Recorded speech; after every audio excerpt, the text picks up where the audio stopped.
And in my playbook tonight, Sarah Palin spent last Saturday turning our nation back to God and restoring honor in Washington, D.C.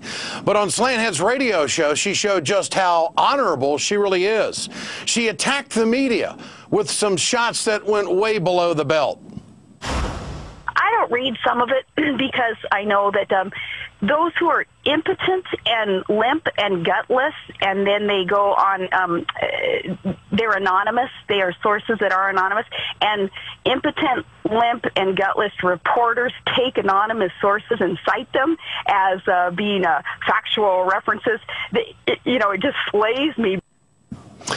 You know what gets me on this? Calling the media impotent and limp for doing their job, exposing you for who you really are. For more on this, let's turn to nationally syndicated radio talk show host Stephanie Miller. Stephanie, you have the microphone. What do you make of this latest Sarah Palin twist below the belt? Boy, Ed, last week, you're right, restoring America's honor. This week, she's on to penis jokes. This is what we've come to. Let's see, the media is limp and impotent. I guess we better get them some Cialis immediately. And by the way, if this story lasts more than 4 hours in my news cycles, I'm going to call my doctor for more drugs to listen to her voice again. How do you think women are going to respond to this kind of vernacular being used by someone who is a vice presidential candidate not too long ago?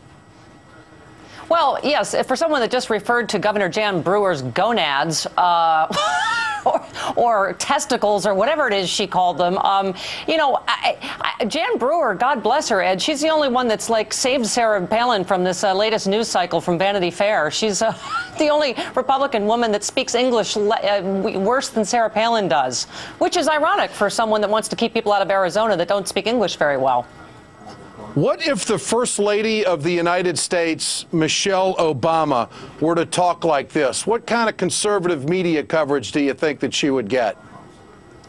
Well, of course, there'd be an unbelievable outcry, Ed. You're absolutely right. But, the other part of it is that, when you look at a Sarah Palin or a Jan Brewer or a Carly Fiorina, I feel like I'm watching Republican Mean Girls, the movie. This Vanity Fair piece is exactly what we saw on display during the campaign, Ed. It just meanness and mean-spiritedness and, palling around with terrorists. So, this is nothing new, this portrait of Sarah Palin, is it? No, it's not, and it's certainly not presidential, and it just goes to show that she's just not a critical thinker, and she doesn't have a very good command of the English language. I think it just goes to show that this is one of the reasons why she had to go to, was it 5 or 6 different colleges, Stephanie? I'm not sure. I lost count. Exactly. Final page in our playbook. Snooty ones. There you go. Thanks, Stephanie. Final page.